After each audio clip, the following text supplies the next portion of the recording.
Buenas noches. Durante 6 horas y media, la carretera de salida al norte, a la altura de la posta del Durazno, al norte de la capital, por supuesto, se mantuvo bloqueada, estaba cerrada, no hubo tránsito vehicular.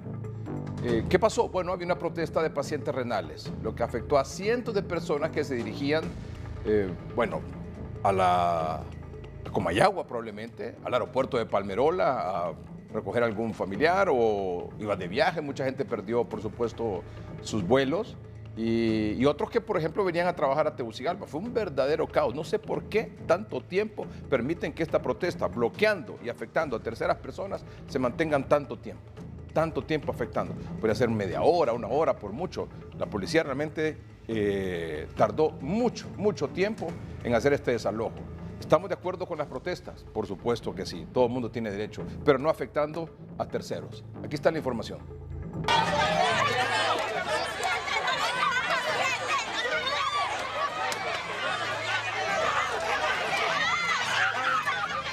A golpes, palos y hasta con sillas, los protestantes se enfrentaron con autoridades policiales que después de casi 7 horas desalojaron la manifestación a la 1:30 de la tarde. Los pacientes piden seguir siendo atendidos en diálisis de Honduras.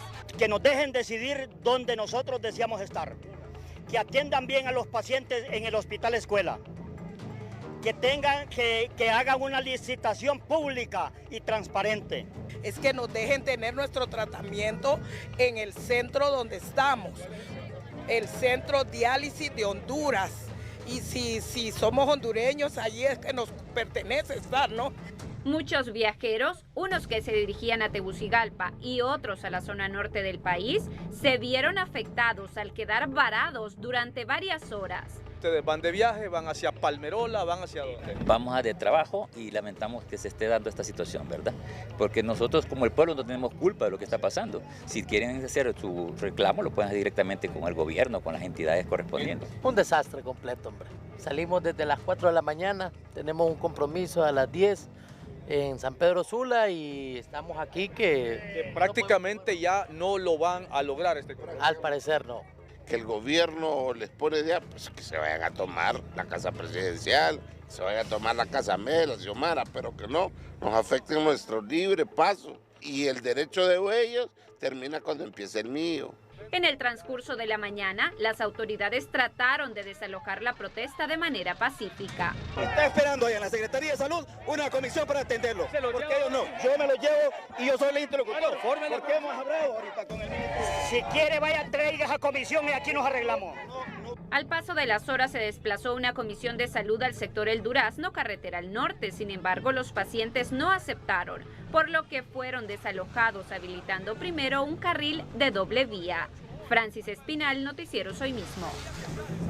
Durante 7 horas, pacientes renales protestaron hoy tomándose también la carretera que de San Pedro Sula conduce a Tegucigalpa, es decir, al sur del departamento de Cortés. Ahí frente al antiguo peaje por el sector de Chamelecón, paralizando el transporte de carga y de pasajeros.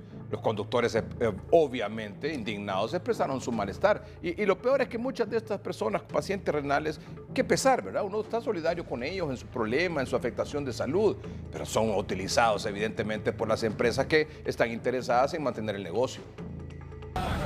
Los pacientes renales protestaron porque no quieren ser atendidos en el hospital Mario Catarino Rivas, donde según ellos van a morir por la falta de medicamentos. Irónico, lo doloroso que nosotros como personas, como pacientes, como hondureños estamos pasando. Están devolviendo favores políticos con nuestra enfermedad. Son 15 medicamentos que el cuadro básico se conforma del paciente renal y en los hospitales a veces solo se cuentan 2 o 3 medicamentos. La fila de vehículos comenzaba desde el antiguo peaje hasta la terminal de buses, causando malestar entre los conductores. Tenemos horas, desde las 9 estoy acá. ¿Desde las 9? ¿Para dónde viajan? Para allá, para Cofradía. Sí. La verdad aquí no me puedo mover y me va a tocar grabar un video y mandarlo y allá no me van a entender, es mentira. Sí, ¿verdad? Pero no se puede arriesgar. No, tampoco es arriesgarme, tampoco me puedo tirar allá en contravía y arriesgarme a que me levante un carro. Estamos aquí desde las 6:45 más o menos de la mañana. Pues no sé, la policía ha tratado de tener diálogo con ellos, pero ellos no quieren dialogar ni con la policía. La policía inició el diálogo y después de 7 horas logró que los manifestantes se retiraran. Y apelamos siempre a que puedan ceder, ¿verdad?, por gente que está esperando aquí. Hasta el momento únicamente estamos cumpliendo la función de que no haya una alteración mayor del orden y que ellos no vayan a ser objeto de alguna agresión por parte de la gente que ya lleva varios minutos aquí. Las tomas de carreteras replicaron en Tegucigalpa, La Ceiba, Tocoa, la zona sur del país y en San Pedro Sula. José Luis Herrera, Noticiero Hoy Mismo. Y esta es la reacción de la secretaria de Salud, Carla Paredes, en relación a estas protestas en San Pedro Sula y aquí en Tegucigalpa, protestas de los pacientes renales. Me llama poderosamente la atención, para que, y también puedo entenderlo, y haré esta pregunta pública. ¿Por qué los pacientes de Alparc, que es la asociación que en su gran mayoría reciben los servicios de diálisis en la empresa Diálisis de Honduras, se toman regularmente las calles? Mi única conclusión es que probablemente no están conformes con el servicio de diálisis de Honduras, porque los que están en la otra empresa están recibiéndolo. Si tienen una queja contra esta empresa, si los servicios que les presta esta empresa no están a la altura de lo que ustedes necesitan, solo tienen que hacerlo por escrito. Ahora vamos a abrir las ofertas. Estoy segura que esta empresa también participa. Si para ustedes no reúne las condiciones, si para ustedes, que son los que reciben los servicios ahí, porque nadie puede hablar de una empresa si no es usuaria habitual de ese servicio. No se vale que los que están en la otra empresa vengan a hablar de esta o los que están en esta vayan a hablar de la otra. Son los usuarios los que tienen ese derecho. Juzgado de Criminalidad Organizada y Corrupción mediante el procedimiento abreviado condenó a 11 años y 3 meses de prisión al exfutbolista Óscar El Pescado Bonilla por el delito de tráfico de drogas agravado. El exfutbolista Óscar Bonilla aceptó que cometió el delito de tráfico de drogas agravado que le imputó el Ministerio Público. Antes de dar inicio a la audiencia inicial, él indicó que estaría aceptando los cargos por los cuales se impuso el requerimiento fiscal, por lo cual el juez que conoció este proceso ha dictado esta pena de 11 años, 3 meses de reclusión. Asimismo, se ha dictado un sobreseimiento definitivo por el delito de portación ilegal de armas. El 27 de enero, la Policía Nacional capturó a Óscar El Pescado Bonilla en Tela Atlántida, porque el Ministerio Público lo acusó por el delito de tráfico de drogas agravado, ya que según investigaciones, el exfutbolista lideraba una banda criminal denominada Los Halcones. Considero que han sido justos, me siento bien, no pasa nada, vamos a un error, hay que pagarlo, no pasa nada. Vamos a estar un tiempo guardado. Lo que pasa es lo mejor para mí, siempre lo he pensado así y en este momento estoy agradecido con Dios. El exfutbolista Óscar El Pescado Bonilla cumplirá la condena en la Penitenciaría Nacional en Támara Francisco Morazán. Flavio Pavón, Noticieros Hoy Mismo. Con una serie de retos, productores de repollo logran sus cosechas. Omar Valenzuela en Ciguatepeque. Muchas gracias, licenciado Melgar, un gusto y un placer poderle saludar. Hemos abordado a don Daniel Rivera, que nos habla que no es nada fácil llegar hasta este producto final y encontrarse también con precios injustos en el mercado. Lo escuchamos a continuación. ¿Enfrentan muchas dificultades ustedes para poder cultivar? Sí, los altos costos de los agroquímicos es uno de ellos, ¿va? Bastante. Otro, en la zona donde estamos, la mala calle, ¿va? El acceso, ustedes pudieron observar donde venían, no sé, que la calle está bastante deteriorada, muchas veces pues nos toca a nosotros como productores repararla con fondos propios, ¿va? Ya lo hemos hecho varias veces. La mano de obra también, bastante escasa. Eso lo dificulta bastante. Los precios en el mercado muchas veces están muy por debajo de los costos que tenemos nosotros como productores. Tiene una historia ver un producto en el mercado, dice la gente, qué bonito es ver ese carro lleno de tomates o de repollos, pero ese carro para que vaya cargado lleva una historia de cuánto ha costado, ¿va? No es solo cortarlo y llevarlo, no, si lleva una trayectoria de ¿qué? 3-4 meses de trabajo. Alto costo de los insumos, carreteras en mal estado, falta de mano de obra, son muchos los obstáculos que enfrentan los productores en nuestro país. Licenciado Melgar, yo retorno con usted. Muy buenas noches. Con largas filas de pacientes recuperando citas médicas, amaneció esta mañana el Hospital Escuela.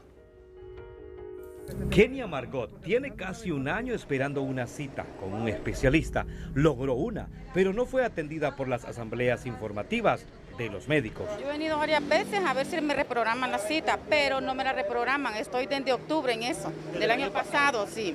Y entonces he estado viniendo continuamente desde abril hasta el día de hoy. Me dieron un número para que llamara, pero solo me llaman y me dicen que tengo que ir directamente a oncología porque la cita que me tienen que dar es con oncología. Los pacientes piden al gobierno no esperar que los médicos se tomen los hospitales porque al final ellos son los más perjudicados. Mire, en una parte de los doctores tienen derecho a cobrar sus derechos porque ellos trabajan y tienen su derecho, pero nuestra presidenta se debe preocupar por el pueblo también y ser puntual con los pagos de los doctores, porque sin los doctores nos vamos a morir todo el pueblo. Bastantes niños que han perdido la cita aquí y las medicinas se compran afuera, no hay medicinas acá. Otros de los pacientes que hacían largas filas iban a reclamar medicamentos que muchas veces no encuentran. Yo vengo a recoger unos exámenes, pero medicamentos nunca hay. Aquí anda una receta de hace 2 meses y nada de medicamento. Queremos que mejore el sistema de salud en nuestro país. Los pacientes tendrán que esperar varias semanas para que los médicos especialistas los atiendan por la alta demanda que, según autoridades, más de 800 personas buscan citas médicas en el Hospital Escuela. Para Noticieros Hoy Mismo les informó Adalid Hernández. La alcaldesa de El Paraíso, del municipio del Paraíso, en el departamento del Paraíso, solicita se agilice el proyecto de pavimentación en zonas cafetaleras. Kenia Cáceres. Buenas noches, licenciado Melgar. La alcaldesa del municipio del Paraíso junto a los productores de café hacen un llamado para que las autoridades de la CID puedan agilizar lo que es el procedimiento de concluir o aperturar una de las trochas del proyecto de pavimentación que se realiza del sector de la Lodosa al Paraíso y que en este momento pues los mantiene incomunicados y que la zona que han puesto pues como calle secundaria de respuesta está dando más problemas que otra cosa. Escuchemos a la alcaldesa Ligia Lairis. Ya estamos en las vísperas de la nueva cosecha de café. La población ni nosotros estamos opuestos en el proyecto que se está ejecutando. Únicamente el reclamo nuestro y de la población es que haya una mayor agilidad en la ejecución del mismo, en vista de que existe como prácticamente un boquete, ¿verdad?, entre la salida a todas las 20 aldeas y 114 caseríos que tenemos acá en esta zona, en donde a diario la gente se moviliza, los maestros y todo, entonces no hay una trocha habilitada, ¿verdad? Están trabajando en los 2 carriles y se ha buscado una ruta alterna que es con mucho más riesgo, más tiempo y más costosa, porque los que se dedican al rubro de transporte han tenido que aumentar el valor del mismo porque las condiciones son horribles. En cámaras de Lilian Zúñiga, retornamos con usted a estudios principales.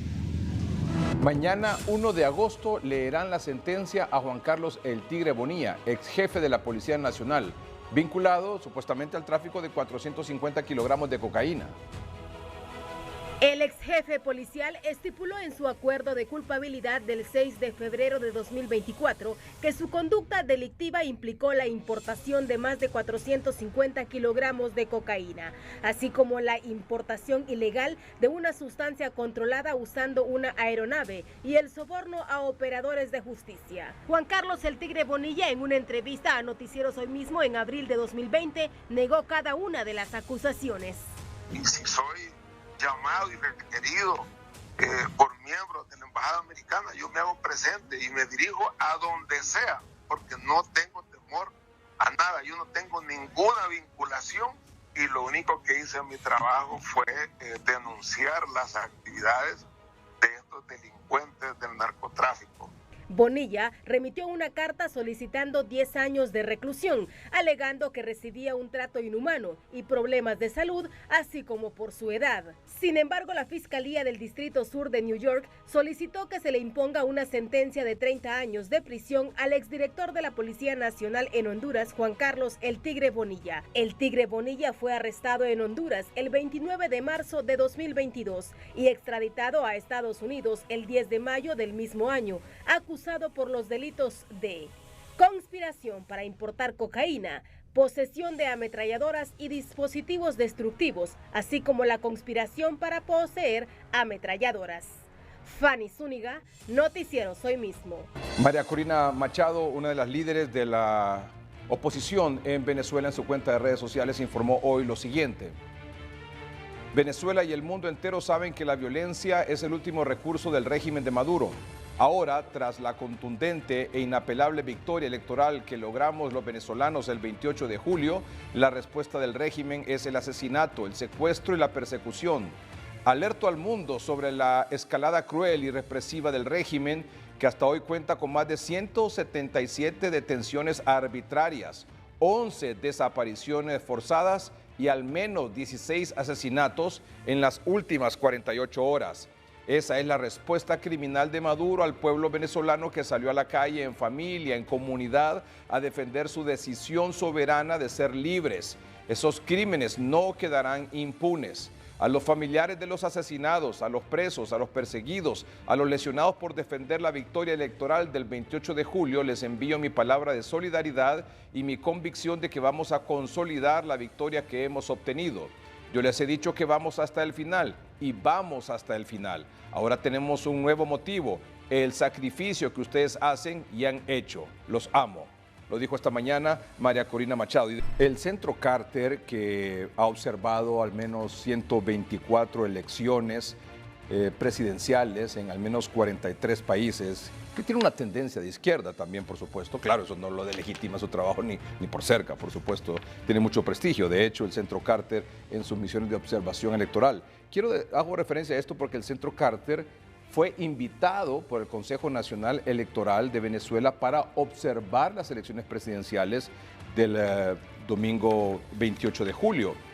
Y ha hecho una declaración el Centro Carter sobre precisamente las elecciones de Venezuela. Esta es una declaración con fecha 30 de julio que se publicó anoche y la informamos a manera de resumen a continuación, lo que dice esta declaración del Centro Carter sobre la elección en Venezuela. Y reitero, el Centro Carter fue invitado por el Consejo Nacional Electoral de Venezuela, obviamente controlado por Maduro, para que fuera de observador electoral. Y miren lo que informa el Centro Carter. La elección presidencial de Venezuela de 2024 no se adecuó a parámetros y estándares internacionales de integridad electoral y no puede ser considerada como democrática. El Centro Carter no puede verificar o corroborar la autenticidad de los resultados de la elección presidencial declarados por el Consejo Nacional Electoral de Venezuela. El hecho que la autoridad electoral no haya anunciado resultados desglosados por mesa electoral constituye una grave violación de los principios electorales. El proceso electoral de Venezuela en 2024 no ha alcanzado los estándares internacionales de integridad electoral en ninguna de sus etapas relevantes y ha infringido numerosos preceptos de la propia legislación nacional. Se desarrolló en un ambiente de libertades restringidas en detrimento de actores políticos, organizaciones de la sociedad civil y medios de comunicación. A lo largo del proceso electoral, las autoridades del Consejo Nacional Electoral mostraron parcialidad a favor del oficialismo y en contra de las candidaturas de la oposición. Pero en resumen está en el primer párrafo. La elección presidencial de Venezuela de 2024 no se adecuó a parámetros y estándares internacionales de integridad electoral y no puede ser considerada como democrática. El último párrafo establece que el Centro Carter ha observado 124 elecciones en 43 países y está comprometido con observación electoral imparcial e independiente que proporcione transparencia en los procesos electorales con el objetivo de fomentar procesos que cumplan con los estándares internacionales de elecciones democráticas. Es decir, este Centro Carter evidentemente no da por válidas las elecciones según el resultado emitido por el Consejo Nacional Electoral. Ya claro, el Centro Carter fue una de las pocas instituciones, organizaciones, misiones de observación internacional que fueron invitadas y que participaron como observadores en este proceso electoral del domingo anterior en Venezuela. Sobre esa declaración del Centro Carter, hoy Brian Nichols es el subsecretario de Estado para Asuntos del Hemisferio Occidental de Estados Unidos, dijo: el Centro Carter, la declaración de Chávez, confirma una vez más lo que millones de venezolanos ya sabían. la total falta de transparencia en la divulgación de los resultados electorales hace que el anuncio del Consejo Nacional Electoral del 29 de julio no tenga sentido. La voluntad de los votantes venezolanos debe ser respetada. O sea, dice este representante del Departamento de Estado de Estados Unidos, Brian Nichols, que ese anuncio del Consejo Nacional Electoral del 29 de julio, porque fue ya la madrugada del 29 de julio, del lunes 29 de julio, cuando el Consejo Nacional Electoral de Venezuela dio a conocer su resultado. Dice, no tiene ningún sentido. Sobre ese tema, ya sabe usted que María Corina Machado dice que tiene más del 80% de las actas que reflejan, según la oposición, un irrefutable, contundente triunfo de Edmundo González el pasado domingo. Una diferencia de más de 4 millones de votos a favor de la oposición. Como María Corina Machado ha presentado esas actas y ha llamado, no solo María Corina Machado, la oposición en Venezuela, sino que muchos países, o la mayoría de los países del mundo han dicho, bueno, sabemos que hubo irregularidades, sabemos que hubo fraude, entonces por favor muestren las actas también de parte del Consejo Nacional Electoral, es decir, del gobierno, del oficialismo, y hay que hacer un contraste. Pero evidentemente tiene que ser un contraste, una validación, una valoración, una evaluación, una verificación de un ente independiente. No puede ser un ente que está controlado por Maduro. Sin embargo, hoy Nicolás Maduro dijo que estaba listo para presentar él el 100% de las actas electorales que están en sus manos. Y también dijo que sucedió un complot en el Consejo Nacional Electoral, un ataque cibernético, etcétera. Ya sabe usted cómo son esas excusas y esos argumentos. Pero el asunto es que dice que tiene listas las actas, pero el kit de todo esto es que le está pidiendo a un tribunal de justicia que sea el que finalmente, ahí en Venezuela, que sea el que finalmente, controlado por él, por supuesto, que resuelva si son estas actas o las de la oposición o las del gobierno, las verdaderas, las válidas, las legales, las que van a dar el triunfo de uno u otro. ¿Qué creen ustedes que va a decir ese Tribunal de Justicia? Que por cierto es el mismo Tribunal de Justicia que inhabilitó a María Corina Machado para que fuera ella la candidata presidencial de la oposición. Absolutamente ridículo.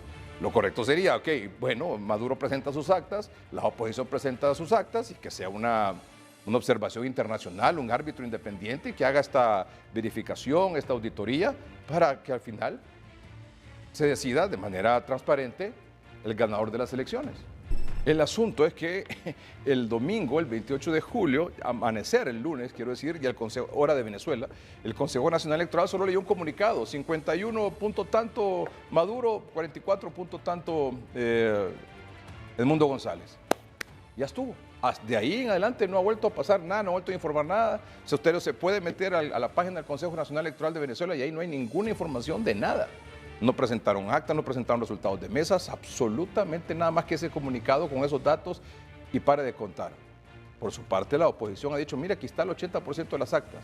Porque hasta ahora ha pasado lunes, martes, miércoles, 3 días después, Maduro sale con la onda de que sí tiene las actas y que las va a presentar en algún momento, pero las va a presentar al Tribunal de Justicia controlado por él, para que ese Tribunal de Justicia sea el que dilucide cuál de las dos actas son las válidas y cuál es el resultado final. Ese es el punto. Sobre esa propuesta, sobre ese anuncio de que Maduro dice que ya tiene el 100% de las actas y que las va a presentar a un Tribunal de Justicia para que dilucide esta situación, el Centro Carter le ha contestado al mismo Maduro. Y el Centro Carter cuestionó la independencia del posible peritaje del Tribunal Supremo de Venezuela a los resultados electorales.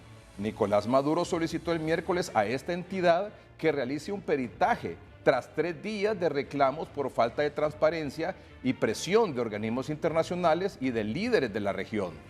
Nicolás Maduro solicitó el miércoles, es decir, hoy, al Tribunal Supremo de Justicia que realice un peritaje a los resultados de las elecciones presidenciales que le dieron la victoria.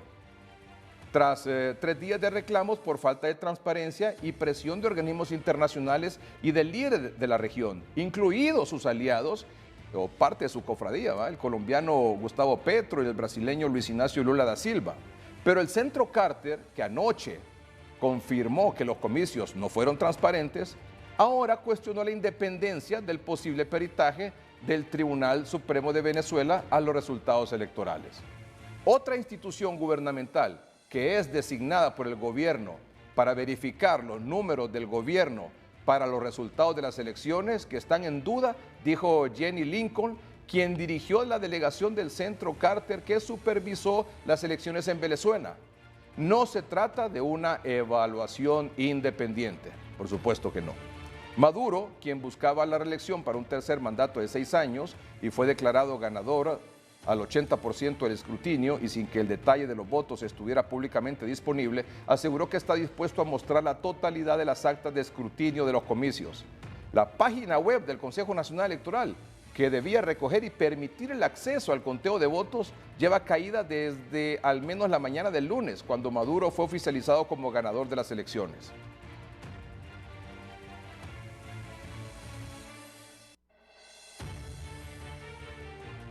Más abajo dice el Centro Carter, que fue enviado o fue invitado por el Consejo Nacional Electoral para observar los comicios, cuestionó el miércoles, es decir, hoy, la independencia de ese posible peritaje en manos del Tribunal Supremo.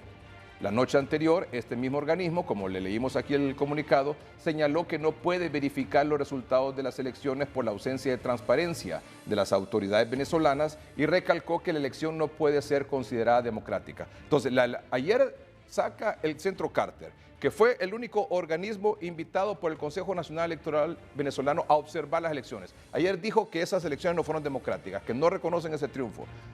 Hoy el mismo Centro Carter está cuestionando, obviamente, la independencia que pueda tener este Tribunal Supremo de Venezuela para comparar acta con acta.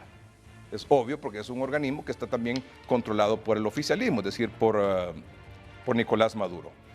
Hoy el presidente de Colombia, Gustavo Petro, que ya sabe usted que es parte de esta cofradía de izquierda y afín a Nicolás Maduro, decía lo siguiente en su cuenta de redes sociales.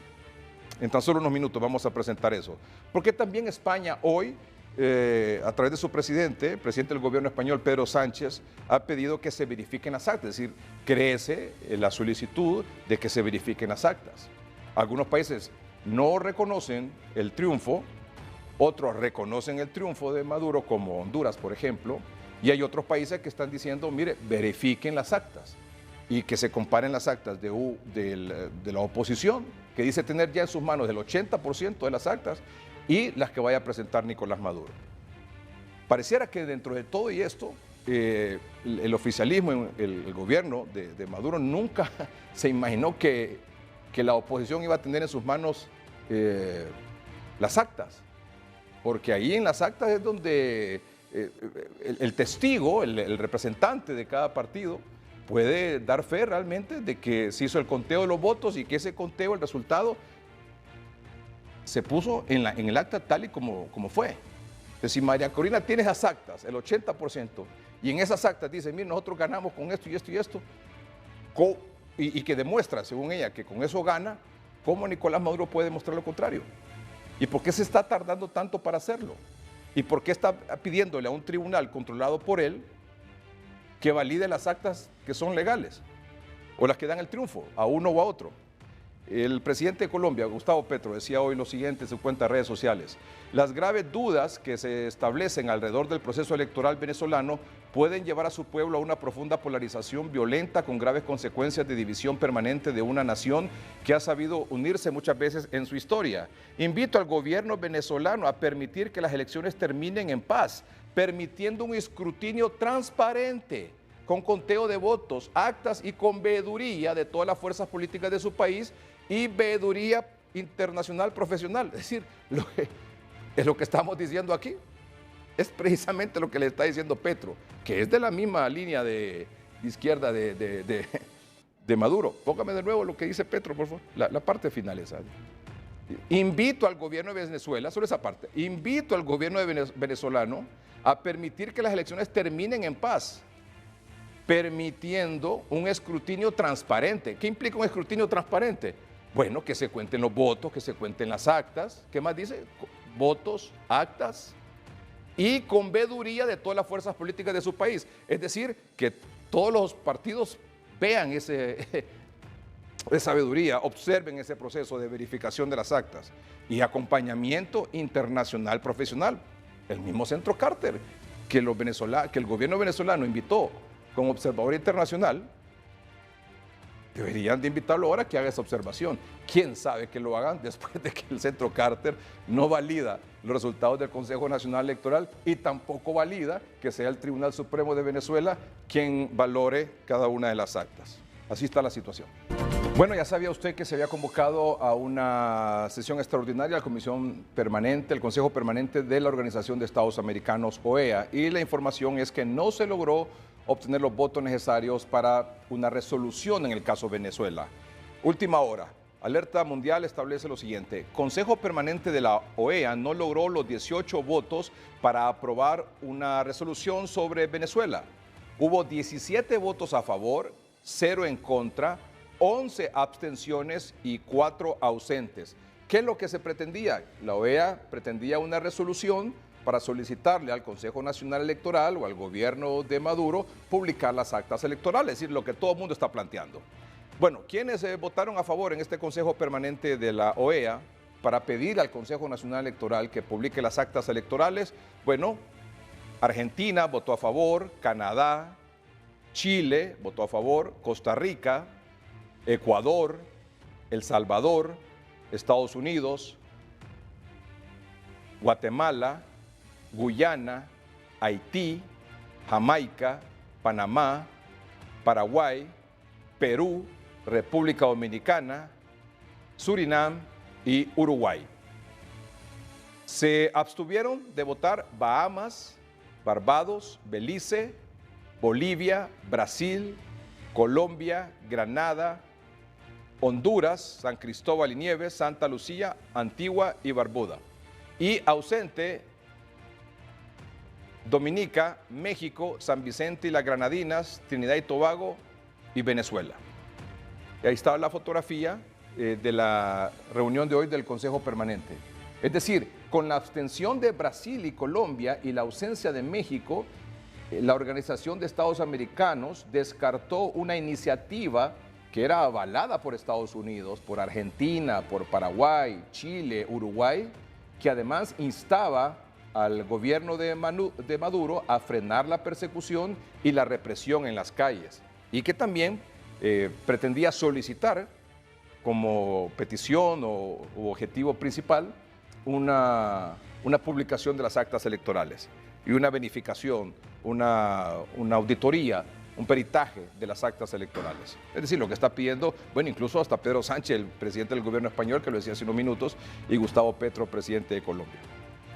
Sobre ese tema, hace unos minutos también, sobre esa no resolución de la OEA, Milei, el presidente de Argentina, Javier Milei ha dicho lo siguiente, ya saben ustedes a su muy estilo. Otra vez, Iván, algunos imbéciles me acusaron de loco por ver comunismo en todos lados. Otros, desde la corrección política, decían que ya no existe más el comunismo y que soy un exagerado. En el fondo, hoy no solo se prueba que tengo razón en la agenda internacional que señalo, sino que además queda claro que esos que me cuestionaban son cómplices, ya sea por ignorantes o por estúpidos. Y aparece la fotografía de Lula, de Petro y de Andrés Manuel López Obrador, presidente de Brasil, de Colombia y de México, que no se pronunciaron. Brasil y Colombia se abstuvieron de votar y el de México no apareció. Sobre ese tema, el secretario adjunto del Departamento de Estado de Estados Unidos, Brian Nichols, que participó en esa reunión de la Organización de Estados Americanos, dijo: los datos son irrefutables. El representante de Estados Unidos lo dijo esta tarde en esa reunión del Consejo Permanente de la OEA. Los datos son irrefutables. Edmundo González ganó. Bueno, los datos son irrefutables, dice Estados Unidos. Lo dijo esta tarde su representante en este Consejo Permanente de la OEA. Los datos son irrefutables, Edmundo González ganó. Está con nosotros unos minutos el general Romeo Vázquez Velázquez, es jefe del Estado Mayor Conjunto de las Fuerzas Armadas. General, buenas noches. Buenas noches, Edgardo. Es para mí un placer saludarlo. Lo mismo que saludar al pueblo hondureño. Muy bien, muchas gracias. Bueno, comparto con usted un par de datos finales. Lo último es los países que han asumido posiciones sobre el caso Venezuela. Y lo mostramos a continuación para ilustración suya, general, y para nuestros amables televidentes también, por favor. Bueno, ¿cómo reaccionó el mundo al resultado en Venezuela? Hasta el momento, por ejemplo, no reconocen el resultado expresado por el Consejo Nacional Electoral. Canadá, Guatemala, El Salvador, Costa Rica, Panamá, Ecuador, Argentina, Chile, Uruguay, Perú, Italia, Paraguay y República Dominicana no reconocen el resultado. Piden un conteo de los votos, o sea, lo que se ha planteado, un recuento de los votos. Estados Unidos, México, Colombia, Brasil, Unión Europea, España, Portugal, Alemania, Reino Unido, Países Bajos, Italia, Francia, Noruega y la Secretaría General de las Naciones Unidas. Han felicitado a Maduro o han reconocido el triunfo de Maduro Honduras, Nicaragua, Cuba, Bolivia, Rusia, China, Siria, Irán, Madagascar, Bielorrusia, Serbia, Qatar, Guinea, Arabia Saudita, Palestina y San Vicente y Granadinas. General, su comentario. Buenas noches. Buenas noches. Para mí es triste y doloroso lo que le está pasando al pueblo venezolano. Es una barbarie. Esa represión que están haciendo contra ese pueblo que lucha por la libertad ya lleva muchos muertos, muchos heridos, muchos desaparecidos, muchos golpeados. Y todo por defender a un dictador que ha cometido un gran fraude electoral y que quiere quedarse en el poder a la fuerza. El mundo está diciendo, en su mayoría, que las elecciones fueron ganadas por don Edmundo y que Maduro las perdió, pero como este es un dictador, a la fuerza se está quedando en el poder con un gran fraude electoral utilizando las instituciones que tiene bajo su control. Quiero mostrarle también, porque lo hemos hecho en los últimos 2 días, lunes, martes, hoy miércoles también. Por ejemplo, si vamos en vivo a la conexión, si lo ponemos en pantalla, por favor, Dorina, el link del Consejo Nacional Electoral de Venezuela, de la página del Consejo Nacional Electoral de Venezuela. Por favor, lo vemos a continuación. Estamos queriendo conectarnos con la página del Consejo Nacional Electoral de Venezuela. Una vez, no, Safari no encuentra el servidor. De nuevo, por favor.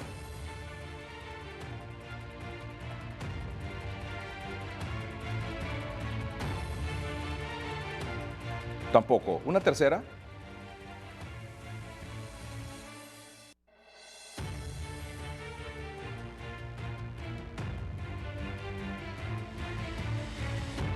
Es decir, no hay absolutamente nada en la página oficial del Consejo Nacional Electoral de Venezuela. Y así ha estado desde el lunes. Ahora vamos, por ejemplo, al link que ha facilitado la oposición, el candidato presidencial Edmundo González y María Corina Machado, la líder también de la oposición, sobre los resultados de lo que ellos cuentan. Esa página está habilitada y dice actas digitalizadas el 81.85%, es decir, ellos tienen casi el 82% de las actas. Y en esos resultados de esas actas, Edmundo González obtiene 7.173.152 votos para el 67% y Nicolás Maduro 3.250.424 votos para el 30% de la votación. Y otros 251.446 votos. Luego aparece la información general de las mesas totales, las mesas transmitidas, la cantidad de electores, los que votaron, la participación que fue el 60.15%, y aparece también ahí la lista a mano izquierda de los estados y luego de las actas digitalizadas. Aparece ahí la cantidad de actas digitalizadas y el porcentaje que representa. Por ejemplo, digamos en el estado Barinas o Carabobo, por ejemplo, cualquiera de ellos. Dice ahí actas digitalizadas 1.366 para un 66%. ¿Qué pasa si nos metemos ahí? Ahí aparece los municipios del estado y más abajo, por favor. Ahí aparecen los municipios del estado de Carabobo y las actas de cada. Ahí aparece, mire que son 43 actas de ese municipio, del otro municipio son 99, del otro son 70 y así sucesivamente. Es decir, yo no sé si Maduro contaba con la astucia de la oposición de que iban a tener esas actas. Tienen el 82% de las actas, que según ellos, que son las actas reales de su gente que estuvo ahí como observadores, que estuvieron ahí como testigos, que recogieron el acta y con esas actas dicen, mire, el acta es la que habla. Porque en el voto digital usted sabe que eso se puede mover, ¿verdad? De una u otra manera con las maquinitas, ahora como existe todo. Pero con el acta, que está validada, consellada y toda la cosa ahí por los testigos, representantes de cada partido político, aquí están. Entonces, esa arma que tiene la oposición es realmente fuerte, ¿verdad? Importante. No sé cómo va a ser en este caso el oficialismo para decir de que esas actas no son correctas, sino que las actas que ellos tienen son las reales y que en esas actas gana Nicolás Maduro. Obviamente esa verificación tiene que hacerse de un sector independiente, si es posible hasta internacional, ¿verdad? Y profesional para hacer esa veeduría, esa auditoría, ¿no? De acuerdo con usted. Eso no lo puede verificar las instituciones que están bajo el control del gobierno, porque los resultados van a ser los mismos. Fraude. Entonces, para que sea una acción transparente, debe llamarse a la comunidad internacional que se convierta en observadores y que cuenten acta por acta, para que el mundo confirme que realmente quien ganó las elecciones fue don Edmundo González, lo que todos sabemos. Lo que pasa es que este dictador no quiere dejar el poder y da tristeza porque tiene el apoyo de instituciones clave y esas instituciones claves no pueden estar sacrificando un pueblo por defender a una persona, a un dictador. Pero no sé qué está pasando con estas instituciones. Bueno, de esas instituciones que básicamente son las que sostienen a Maduro son las Fuerzas Armadas y la policía, eso está claro. De hecho, hoy el senador republicano Marco Rubio le daba un mensaje directo a las Fuerzas Armadas y a la policía de Venezuela, que dejen de reprimir al pueblo por un lado y por otro lado que desobedezcan las órdenes del gobierno de reprimir a la población y que se pongan del lado del pueblo que está exigiendo que se haga una revisión y que finalmente se dilucide esto de la mejor manera posible. Es correcto. Instituciones como las Fuerzas Armadas y la policía le deben obediencia al pueblo únicamente y a la ley a través de esas instancias que les establecen una misión constitucional, porque les pagan con los impuestos del pueblo. Y vuelvo a ser reiterativo, no es posible que estas instituciones, que deben estar fundamentados en principios éticos y morales, en todas partes del mundo los ejércitos tienen principios éticos y morales, se presten a defender un dictador y se vayan en contra de un pueblo, quien con su sacrificio, al pagar impuestos, son los que le pagan su sueldo. Entonces, en este momento, las Fuerzas Armadas de Venezuela deberían tener conciencia que el pueblo está sufriendo y que la historia los va a juzgar por ese sufrimiento de este pueblo. Con estos dictadores que tenemos en América Latina. Gracias a Dios, aquí en Honduras en el 2009 logramos detener el avance del chavismo. Y ahora los hondureños se dan cuenta que lo que hicimos fue correcto. Porque si no, estuviéramos pasando lo que está pasando en Venezuela en este momento. Todavía tenemos la amenaza, pero tenemos nosotros que enfrentarla, esa amenaza, unidos como un solo grupo, como un solo cuerpo, defendiendo nuestras libertades y nuestros derechos como ciudadanos. ¿Qué lecciones deja esto de Venezuela, haciendo una relación a Honduras? La lección que nos deja a nosotros después de que tenemos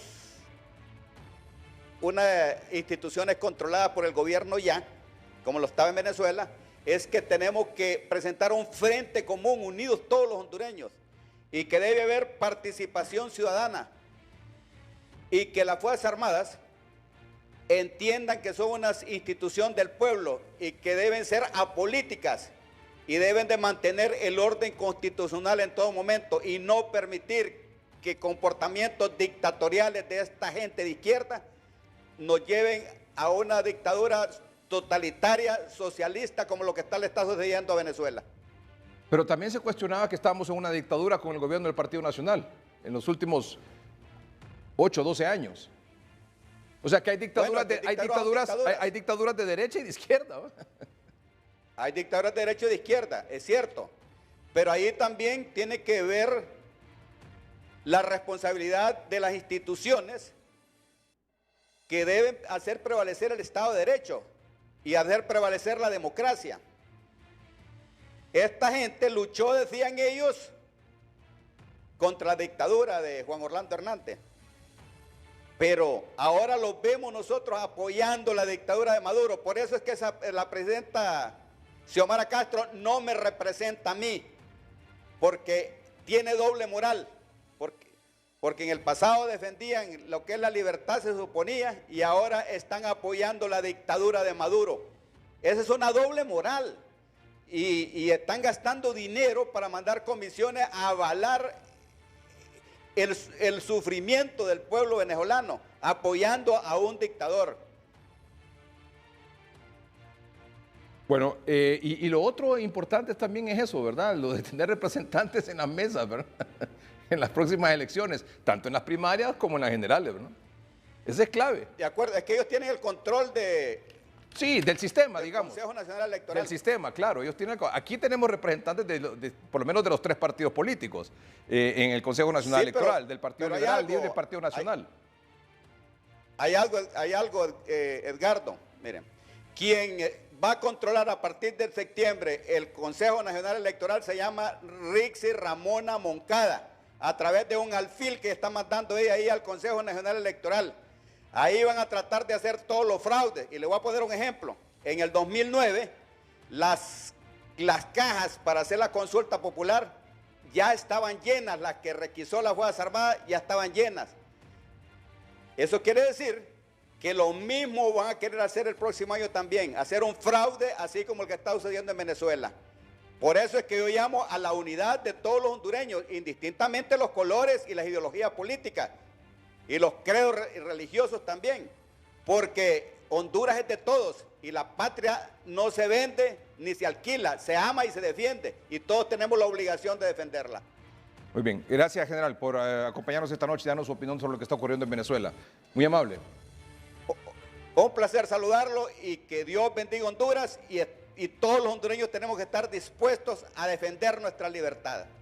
Muy bien, muchas gracias. Él es el general Romeo Vázquez Velázquez, el jefe del Estado Mayor Conjunto de las Fuerzas Armadas. Esto ha sido todo por hoy. Gracias por su atención. Buenas noches y que estén bien.